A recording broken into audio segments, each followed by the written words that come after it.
All right, this is a commentary with me, Reggie Yates. I play Leo Jones in this episode. And I'm Will Cohen. I'm the visual effects producer, or one of the visual effects producers from The Mill for Doctor Who. And this is episode 6. Oh, the one with the big bad monster, but that comes up a little bit later on. Indeed.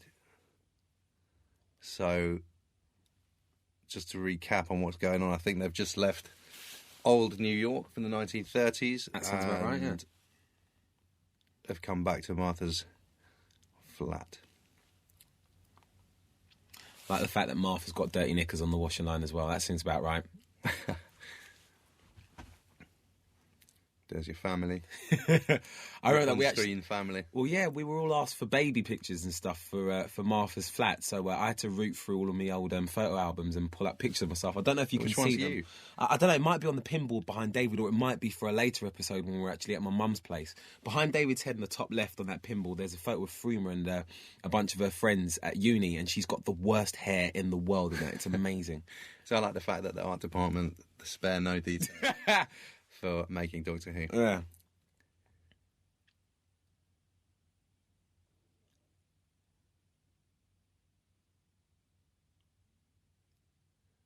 So there's a first glimpse of Mark Gatiss, dressed up to be 73 years old. He looked good, didn't he? It's amazing. Really good. He said to me that when he put the makeup on to be old, he just instantly found the character, and he was just able to... He was amazing. Even his voice changed. I tell you what, he did all of those weird things that old people do, and you don't realise that old people do them until you see someone impersonating an old person really well, like licking his lips really slowly, and sort of like he had the weird spots on his hand and the veins, the varicose veins and stuff, and he just sort of, it looked right, if that sounds weird. Sorry, Mark, don't take it the wrong way, pal. But he fabulous looked right. performance. Yeah, that's the way. That's what I should have said. Have you ever been made up to look old? No, I've been made up to look fat, which is just as fun.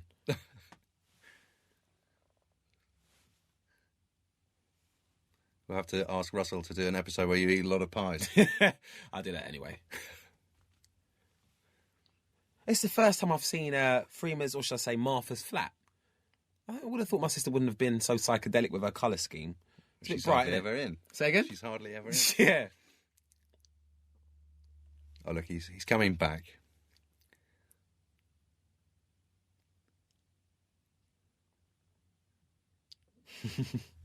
So here we go.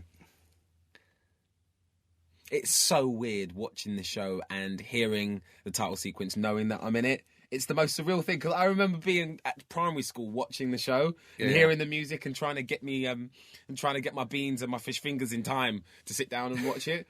And now I'm hearing it and knowing that I'm in the episode. It's the most surreal thing ever. Were you watching the new series?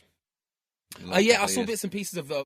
Because a friend of mine, Noel, obviously, was in it. You're a friend of Noel? Yeah, I've known Noel for years. And Noel cool.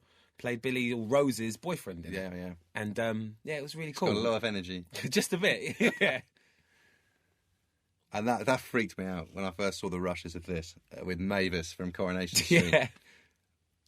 She hasn't changed at all. She's brilliant, though. She is.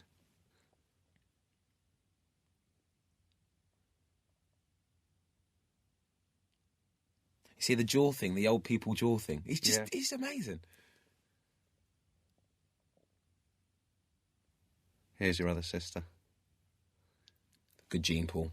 It's a good family gene pool. That's good casting.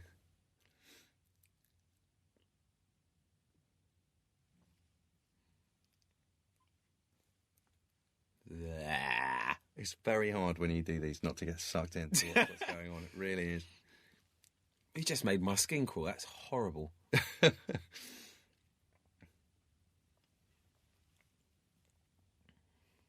I was very surprised to see Mark Gatiss in this episode. I thought he was holding out to be the Doctor one day. So here's our first effect shot, apart from the TARDIS arriving. This is a matte painting of a new laboratory onto an old building. I was going to say, that wasn't the new there and the the day. old. So lovingly crafted back in the office. And here's his machine that's going to...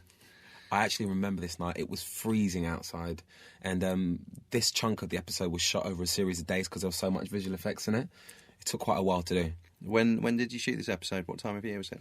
Oh, it was late. I think November time, October maybe. So it was quite cold. And where was the location? Oh, it was this beautiful building, the Welsh Assembly, I believe. It's like a quite an official building where really important decisions are made. That's about all I was told. Right, you are. And it really did look the part. It was really grand, and I found myself standing up straight while I was in there. I remember being in pre-production meetings, because we never meet, because I'm mainly based in the office with all the team, and I've 2 years going back and forth. I have a girl I work with called Marie, who spent a lot of time in Wales, and of course you've got the on-set supervisor, which is Barney, or Dave, who's the visual effects supervisor.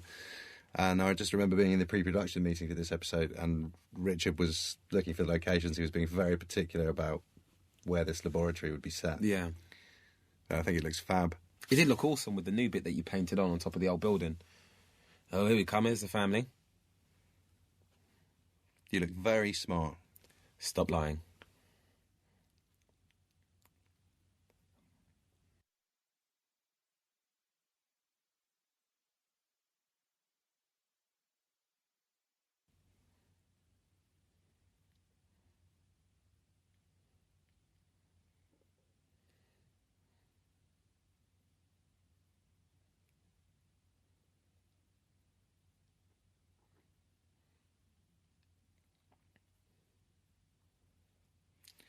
Well,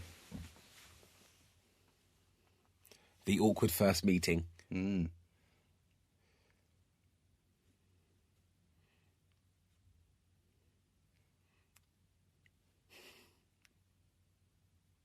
She's quite scary, isn't she? She's very scary. The scene was played so well because it actually felt like he was coming round our house for tea for the first time.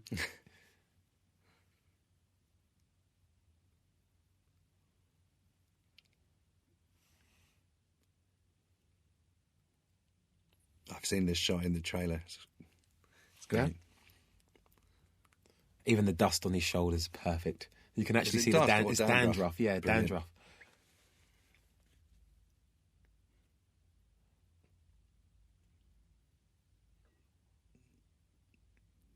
That really doesn't look like Mark Gatiss doesn't, at does it? all. Right down to the earlobes. Look at the size of those. I know. You could eat dinner with them. It's a glimpse into the future for me. That's got to be pretty creepy, surely. Yeah. So when they were coming up with the design, the art department, for this machine, obviously they weren't... You're about to see it leap into action. Yeah. That red button's been used a few times before, I think. Nothing wrong with a red button. The red look at button's that. great. I think it's the red button from the Sycorax ship. So this is a bit of your handiwork. So this is us. It. We got them to film with and without the poles around the machine, so Right. we could recreate them in the computer to be spinning. Yeah. And we had to give a rough idea of what it was going to look like before they shot this for the art department, to do that on-screen graphic that they do there. Oddly enough, things aren't going according to plan. It does look awesome. Look at that.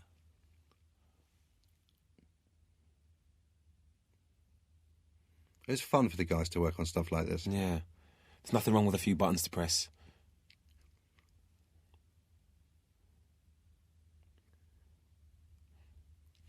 Oh, it's weird seeing it all come together. It looks awesome. And now, ta-da, tonight, Matthew. I'm going to be...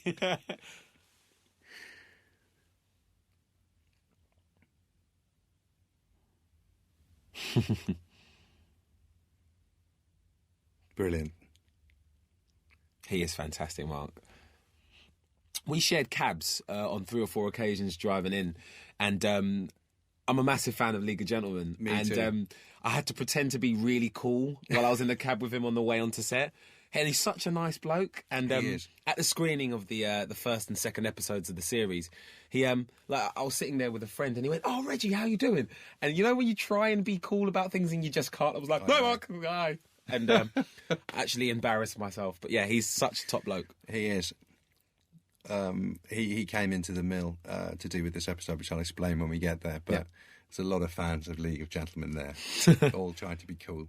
But we work in the dark. And David came in last season to see what we were up to, because he's genuinely interested in all aspects of the making of it. And he got mobbed Absolutely. All the runners were running up to him. Would he sign this? And so I felt terrible.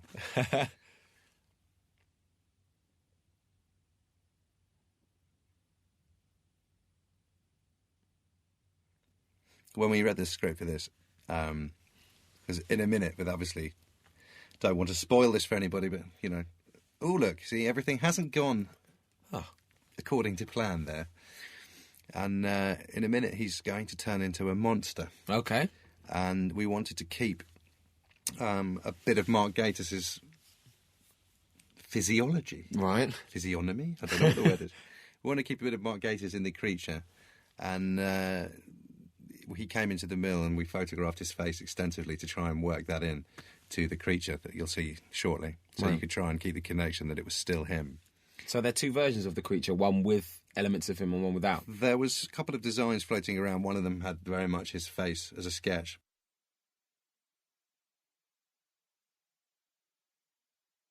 But actually the creature starts life in the script. The writer, he wrote that this experiment has gone wrong and that his DNA is sort of DNA through the ages of evolution. So he's a bit bird and he's a bit this, he's a bit that. Yeah. And it was actually very hard to visualise what the creature would be. And Russell said, I want to do a creature in this episode that nobody's ever seen before. And Russell's a great cartoonist. Is he? He sat there on the back of a script and he had something in his mind for what he wanted to see. And sketched it out on the back of a script, which Dave Howard, our visual effects supervisor, very cannily asked, will you sign this? And then nicked it. And then it was all I could do to let Dave give it to me back so I could photocopy it and take it back to the office. And so from Russell's initial concept of what he wanted to see, we handed it over to a guy called JC and the creature team, Nicolas Hernandez. And there's a creature team? Well, everyone has their little specialist area. So it's sort of a creature team, yeah. Or in other words, a bunch of guys that are a bit weird. A bunch of guys that are extremely strange. Yeah. And from there we scanned in Russell's concept and drew on top of it and had a couple of versions. But they chose the one with Mark's face. We had a lot of discussions about whether we should spend a lot of the energy and time in our schedule on showing the transformation from Mark to creature. Yeah. Which we had done the series before with the werewolf, and it takes a lot of time. So you have to build a half creature, half person in between. And this time we wanted to get straight to the creature to maximise our efforts to showing the creature as much as possible. So we've used, crafty little techniques where, he drops out of frame and you'll hear what's going on, and just one quick flash of something going on to get you to that point. Well, seeing as you're such a supremo when it comes to visual effects, is there any chance you can make me look a bit beefier? A bit beefier? Yeah, like a bit more muscle. Absolutely. Well, a bit more arm. Eating some spinach in an episode. If you just beef up my chest a bit, I'll be good with that. In fact, the original draft of the script was all about St Paul's Cathedral. But they switched it to Southwark Cathedral for whatever reason. It didn't work out with St Paul's. But it was actually shot at Wells Cathedral, doubling for Southwark. The character of Mark Gatiss, in the war, he had taken shelter in St Paul's. So the office was going to be set overlooking St Paul's Cathedral, and they were going to have a dome of St Paul's in his office. Wow. He was going to be obsessed with St Paul's. Yeah. But it ended up being Southwark. So the view out the window and off the roof that you'll see in a minute is Southwark Cathedral.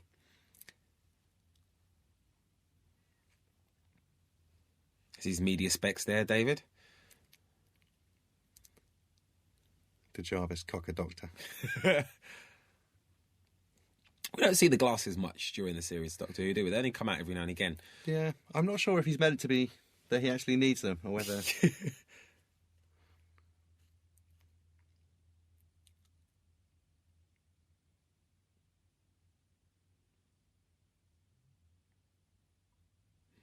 So what are you up to while this is going? It's quaffing champagne. At this moment in time, I think I'm having a bit too much bubbly.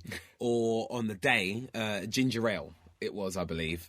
We kept on getting forced ginger ale because I had to keep sipping it during the scene. Is that hard as an actor? Do you end up wanting to, burn up and stuff? There's this really annoying thing for actors called continuity, which you all know very well, because I'm sure you've had to paint out a few things in your time, where on one take, if you do something, you have to repeat it on the other angle. Right. So if you take a sip on one shot, you have to do the same sip on the other shot.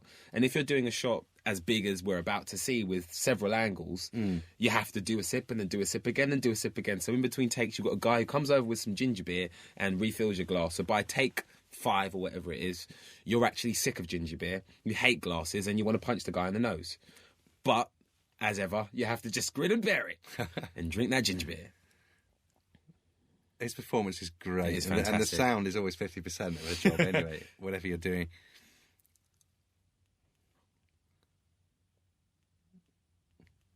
It actually looks painful, doesn't it? It does.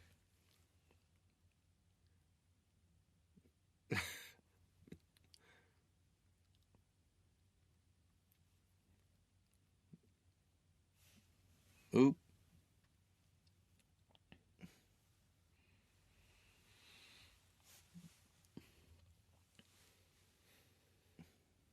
Nice. Well, actually, that shot with the stinger was a controversy in the pre-production as well. Why is that then? Well, it's hard to visualise what things are going to look like, and there was a discussion that might be too scary to show the stinger attacking the camera. Attack, right. It looked good, though. It's fun. I'm glad it went in.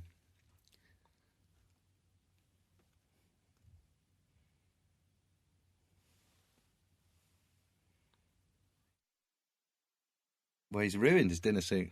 I think he kept that mark at the end. It was a lovely suit, though. I think bright orange lining or something like that.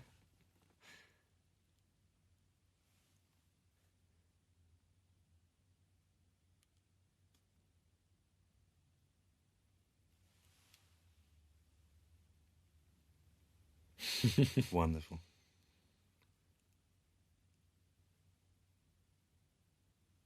So this is his obsession that you were talking about then? It's a nice detail from the art department.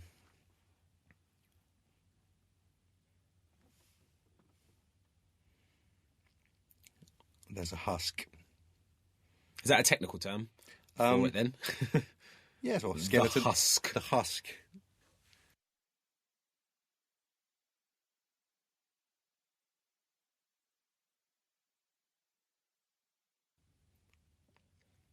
He's sucked her life force. Yeah, just a bit. It's left her grey.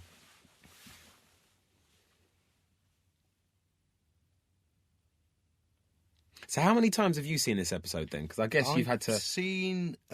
we get to see the offline, the first cut of an episode with temp music, and it gets tweaked and refined a little bit by the time it comes to the end. And of course, when you're adding 60 shots of a computer-generated creature, it's very hard for the editor to imagine what point to cut. And we try to provide the edit suite with what we call pre-visualization. So we block the creature moving about without all the finished movements and stuff for timing. And it goes back and forth a bit, and we'll call the edit suite and go, we need 2 extra seconds to get him in the room and do some stuff. Yeah. And it needs to be tightened up a bit. So it's quite empty when we get an episode with lots of effects. I bet. Green screens here and stuff, and you guys running away from stuff, but somebody's holding up a stick with a ping pong attached to the end of it. We did all that. I mean, this is the first time I've ever done any green screen on anything before, and on this episode there was a lot of that going on. Yeah. I think when the monster attacks me, you see there's a shot with me and my mum cowering away. That comes up pretty soon, and that cowering was in front of a man with a long stick with a tennis ball on the end of it. But I'll give a tennis ball alert in about 2 minutes or so when the monster attacks. That guy who was just speaking to your mum. Mysterious Man. Mysterious Man. Yeah, his name in the script is actually Mysterious Man. And none of us were told who he was or what he goes on to do. Right. But I'm sure as the series goes on, all will become clear. And this is, of course, this Vista is a big digital creation. They are on top of a roof. So none of that was out there? in green. None of that was there. And half the roof was missing as well. Wow. So where the ambition has sort of ramped up a bit this series is the camera was tracking there, because we used to say, just keep it locked on to make our lives easy. But we've tried to get it moving a bit more. Keep your hands off my sister.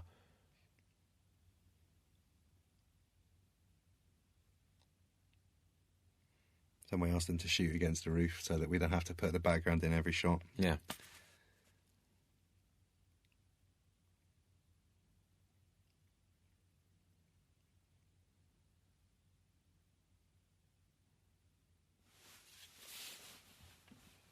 I keep finding myself going quiet and just watching. I know. Because you've seen this a million times. This is the first time I've seen this episode. I haven't heard it finished. Right. I've seen it. I've watched it finished when we graded it. Yeah. And I was very happy with the whole team. Because when they've spent months making the model and rigging it to be able to do what it needs to do, and then the animators move it about, make it realistic.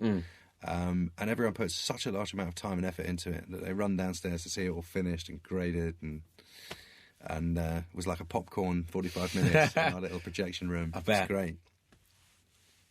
So how many people does it take to create a monster like Lazarus then? How many people? So we initially designed it, which is one of our CG supervisors, or the two of them, a guy called Nicholas, a guy called JC. Good job title, CG supervisor. CG supervisors. That's a good card to have. And they're both, one's a sort of head of animation really, and one's a chief modeler. And Okay.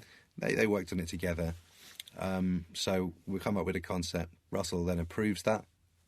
Here we go with the off-camera transformation, saving money and energy. Sorry, you see, I get distracted every time. Ah, there you go, the reaction shots. Yeah. And here it is. Look Have you ever seen anything like that? No.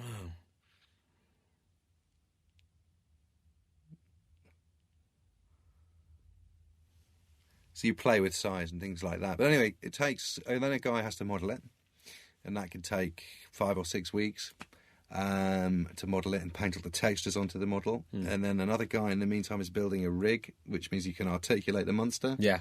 Another guy's developing the face.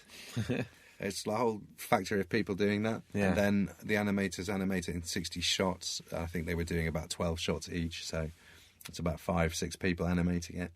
So this is the first big shot that we see of Lazarus attacking people and throwing things. That's right. And the game is interaction, because it's just a bunch of noughts and ones, this creature, in a computer. Yeah. So when you on set, you want to rig tables to smashed up. And on stuff. the day, we had this table that kind of exploded and flipped. As obviously, there was no monster there. We needed a table that flipped and hit me. And I'm not going to have a table hit me face. So we had a stuntman come in to have a table hit him. And the stuntman was half my size and much more built than I was. But any excuse to have somebody look a bit muscly playing me, I'm up for. There we go. That looks pretty slick. Is it hard to sort of spend all day running around screaming in terror from a brilliant. ping pong ball or a We did that ball? in the playground at school for years, and getting paid for it is pretty cool. Anyway. So there's Mark's face then. There's his face with his mandibles. Or mandibles. That's his point of view. Yeah. Another husk. Another husk. Now this is me running away from the green ball. At the moment, I'm looking at a green screen. And the above shot is a man with a tennis ball and a piece of stick. So he's all ribs and meat. Yeah. Like a dead carcass.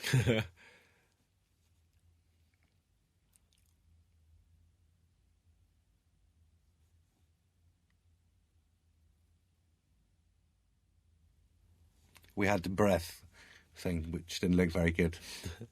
So The eyes are pretty bang on as well. We tried. Mark's pleased. We've adjusted his nose a little bit. Oh, really? What did he not like about his former nose? He said, my nose is very big.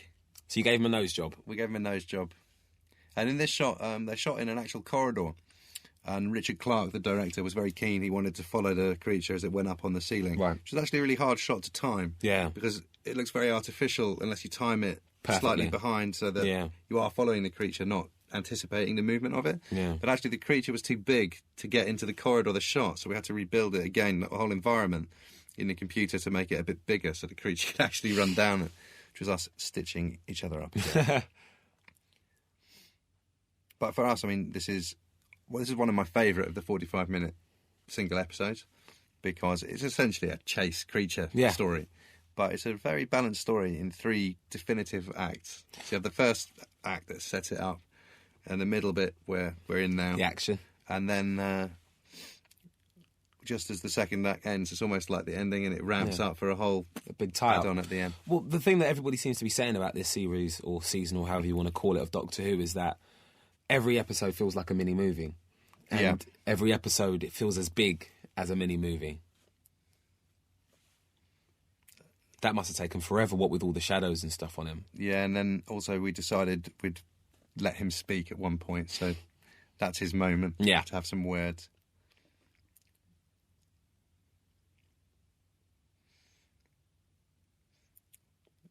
I suppose for us in the series too, we did a werewolf episode, which was a very, again, 40 or 50 creature shots, which is quite a lot. And so this was our kind of werewolf episode to play with this series. In this shot, you have to be careful when you're doing creature shots like this, because the creatures obviously are powerful, killing. You want it to be scary and able to kill the doctor or anything if it gets too close. So the first time I saw the shot, we were looking at it. It was nose to nose with him, and it'd bit his head off. Yeah, it would have gone. So you have to, and when you're chasing him down corridors, you have to time it. So he's not too far away, but he doesn't ever get too close where you'd think, oh yeah, you'd have him. Yeah.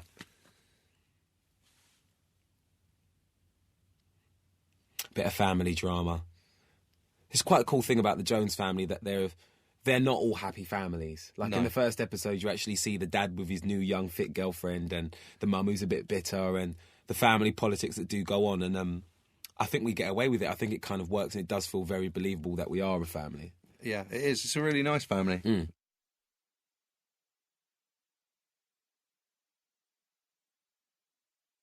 I think something that definitely helped that was the fact that we all got on so well.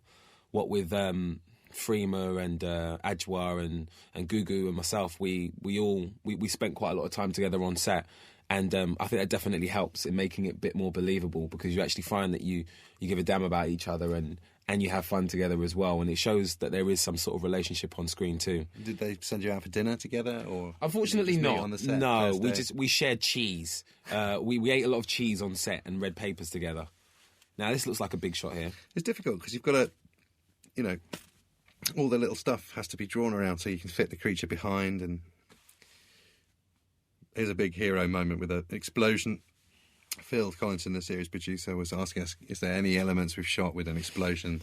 Where you can dive away from the fire. Where we can just put an explosion in without having to get the practical effects guys to blow something up, because it's quite expensive. So all that explosion was put in? No, it was done live on set, which is an expensive thing to do, but they were sparing no expense. And it's a nice trailer moment whenever they blow anything up. Yeah, it looks the part, though. Yeah, it's the best way to do it.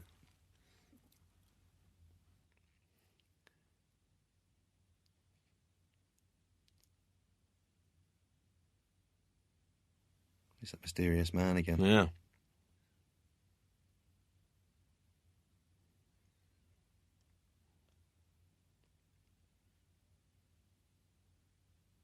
What's he saying? What is he saying? So this is going into the big climax, and I take it. Well, this is the climax of the second act. Ordinarily in an episode, you might have ended it in a minute. Yeah. That's why it's a very strong story. It's very cosy in the machine there.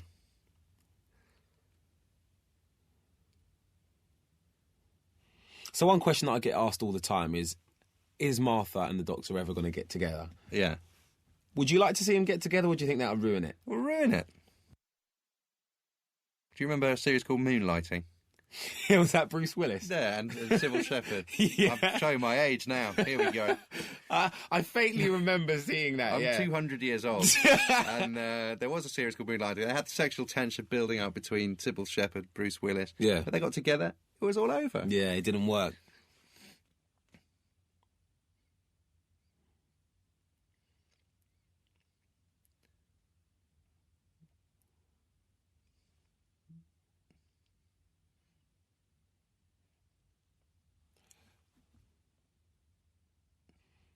She's got very nice shoes. She's very nice shoes. I take it that's the big explain to your brief, really, as to what you were meant to design when it came to Lazarus, right?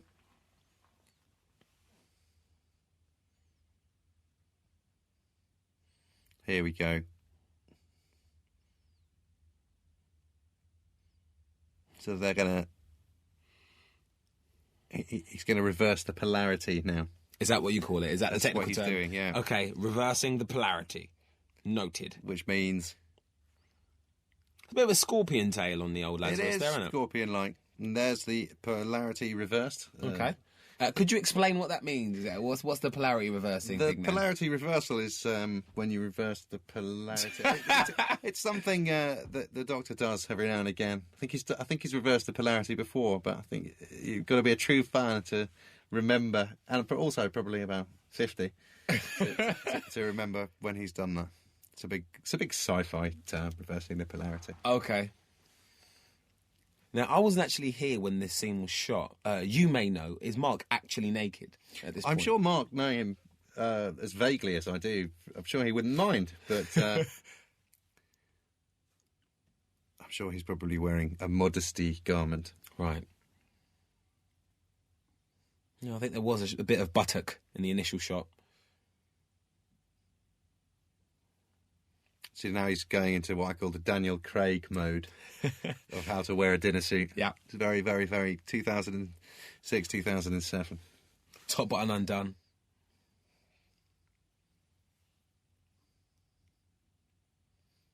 He didn't really deserve that, did he? And she went for it every time as well. I bet she did. He's always getting slapped by his companions' mothers.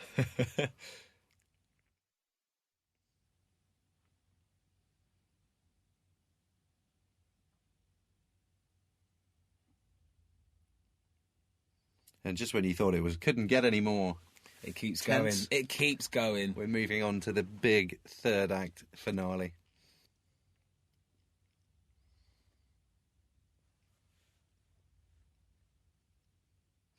Is that your own earring?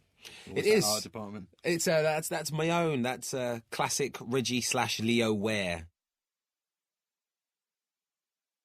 More husks. Now, why do you not run after them at this point? He's looking after Mum. I think I'm under Mum's thumb. I think that's what it is. I think Leo's a little bit scared of Mum, and Leo just doesn't want to get a clip round the ear roll because that happens on a regular basis. Had a table round the head. Yeah, exactly. I think I'm a bit hurt. Now, is that painted in that there? That is a little matte painting of Southwark Cathedral to help sell you the location instead of nice. Area of Cardiff where the show is shot.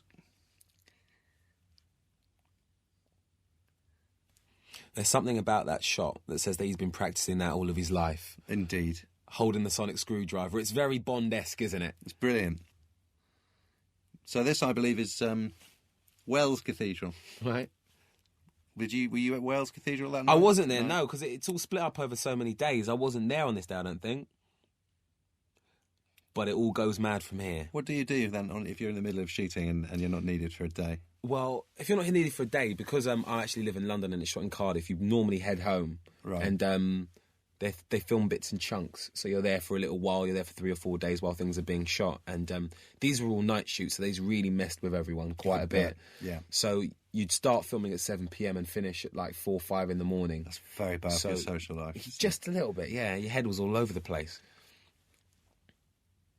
So it's a big explanation now of his obsession with Southwark Cathedral. It's a very moving scene with Mark acting his socks off. Those little bits of detail I would have missed, for instance, the model in his office and stuff.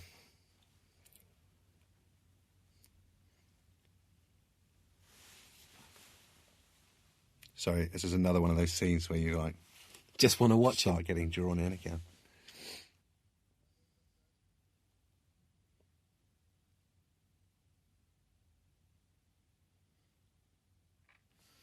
So this is Wells Cathedral, and then later when you look up at the bell tower, that's a little patch of green. That's you guys put the painting bell tower again. in, and then when you go up there, which we'll do in a minute, that's a set in the studio in Wales. I say, okay. Now, there's about to be a whole lot of running, as there is in any action sequence. Absolutely. And one of the tricky little things that the costume department did was slip the girls into pairs of trainers for all of the running shots and then put back on the high heels for all the close-ups. All you ladies out there thinking, how on earth did they run for that long in heels? They didn't. That's the truth. I bet you when you'll hear the clickety-clack. There's a very good chance you will hear the heels, but you won't see the trainers. The magic of television. Yes.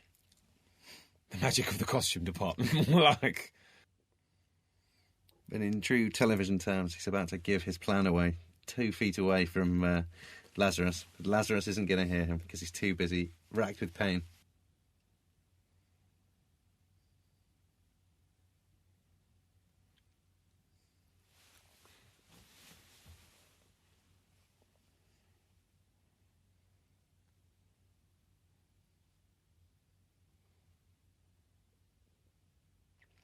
It doesn't look very well there. He does look a bit shiny, doesn't he? But he does play this part really well. I think, for me, watching him in this scene, you kind of have to take your hat off because you do think that he's in masses of pain and he does look a bit fragile. He does. And like he's on the brink of something a little bit scary. It's a very good performance because half of the character is spending half the episode as a noughts and ones creature running around chasing people to try and kill them. And in these scenes, it's very human and very moving. Mm. Now, we're about to see the big climax of the whole episode, and obviously it's night, and there's a lot of shots of your creature running around in shadows. Well, they really nearly killed us on this episode. It's like, you go to your pre-production meeting and they say, well, how many shots can we have? Yeah. And Richard Clark, who is a very passionate director, he managed to take our rules and bend them to the breaking point, I think, of this episode. Right. But unfortunately, we were all huge fans of the show, and we're only too happy to do the most we can to try and to make it good. So, like everybody involved, but there's a lot more shots than perhaps we would have originally signed up to. I think it's much more difficult to do the shots of the monster in the dark and with shadows and light and stuff. We like them in the dark because in broad daylight it becomes much more exposed as a CG creation. And sort of when you have shadow, it's helped. When we talk about interaction again, the creature can go in and out of the shadow, and it helps you really think that part of the live action. So part of this is set and part of this isn't. Is that right? Yeah, and it was one of the first shots that we animated because he's got a walk cycle or a run cycle, and the first time we all had a look back at the animation for it, it was a bit lumbering and it was like, that's not very scary. Yeah. So it changed? So we tried to make it more insect-like. Yeah. It's got this big body. It was quite a problem to solve how it was going to move. I think Russell originally, he'd have liked it to have curled up in a ball to move down corridors, which was a possibility, but didn't really happen. Now, part of that's painted, isn't it? Like, this is set that they're in at the moment. This is a set that's not location. In Wales at the studio. And it's about 8 foot high, so you can shoot on it, but they're above their heads. They're obviously behind a green screen there, in front of a green screen. Above the head height is extended by us, and the bell is created in CG. And that bit down the bottom as well? And down the bottom is a matte painting in a green screen cloth. And up the top there in the bell tower again is a matte painting. And how about David's playing? Is that you guys as well? David... or was it a hand double? It was a hand double, apparently. No. It was. Oh, I thought the Doctor could play. Well, you know... Well, the Doctor can, but David can't. Schedule's very hectic, and I have to say, his hands look exactly like David Tennant's hands. They must have spent a long time looking for someone. With the right hands that could play. Hands. Well, he looks like he knows what he's doing, doesn't he? He does indeed. Got to love that Spinal Tap reference. It's brilliant.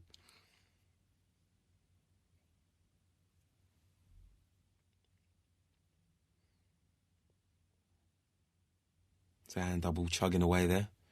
Indeed. Is she going to slip off? No, he's going to fall. Thud. We couldn't decide whether to break the stones with the weight of the creature there, but when you start, actually those stones have been there for 1,000 years, so there's a good chance I think he was mashed. Lazarus would have been, perhaps. Was there a debate on how many times he was going to bounce? No, we left that. A very talented CG artist at work called Serena animated that, and it's really good. He's really dead now. Oh, right, okay.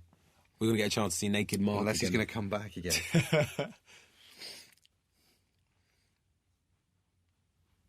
In another episode, cut to the graveyard. Oh, mate. that scorpion tail coming through the ground. Nice. There you go.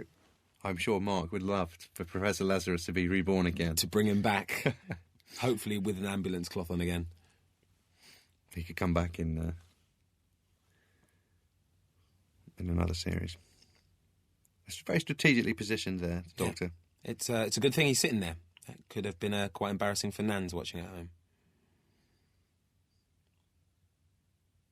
I think it's an absolutely brilliant performance because despite the fact this monstrous professor's been chasing everyone around, you really feel sorry for him. You do. Because it's the most human thing in the world to want to live for as long as you can. Yeah. It is amazing how much story is crammed into 45, and it all it feels seamless as well. It doesn't feel rushed at any point, and there's so much going on, isn't there? Yeah. It's time for them to say goodbye. Back to the flat with all the colours. Seriously, sis, she needs to sort out some of that colour scheme. What is that on the walls? What would you call that? Mint green?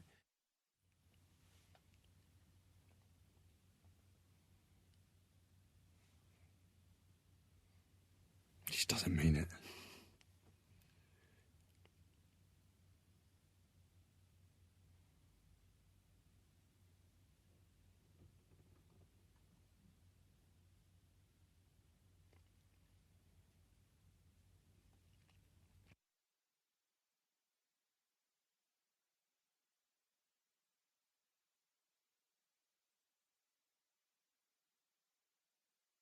I'll tell you what, can you do me a favour? The next episode you do, can you paint out some of her pants on the rack? Yeah. Because they really do not need to be seen. That's a continuity problem. Oh, of course, there you go. It's what we discussed earlier. Indeed. Great.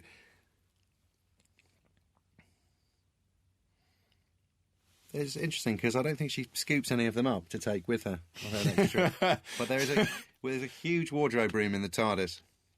Or she's just wearing the same underwear Maybe for 5 she's episodes. going to borrow some roses maybe she left behind. Potentially.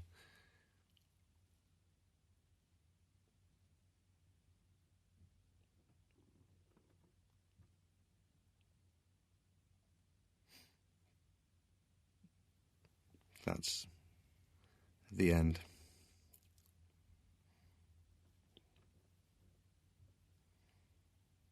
Oh, look, that's as far as we got. So, Reggie, what episode does your character come back in next after this one? Do you know what? Leo Jones, I think he pops back in. It's a blur. I'm not entirely sure. I think I've got another 2 or 1 episode this series. So I think I'm back towards the end for the big finale. And, I think that's about it, really. And it's a big finale. It's a huge finale. I believe that you guys are spending forever working on it. Is that right? I'm sure. But we love it. So, yeah, that was episode 6. And a good job all round, I'd say. Indeed. Let's pat ourselves on the back. Yeah. And Mark and everyone else. Hooray.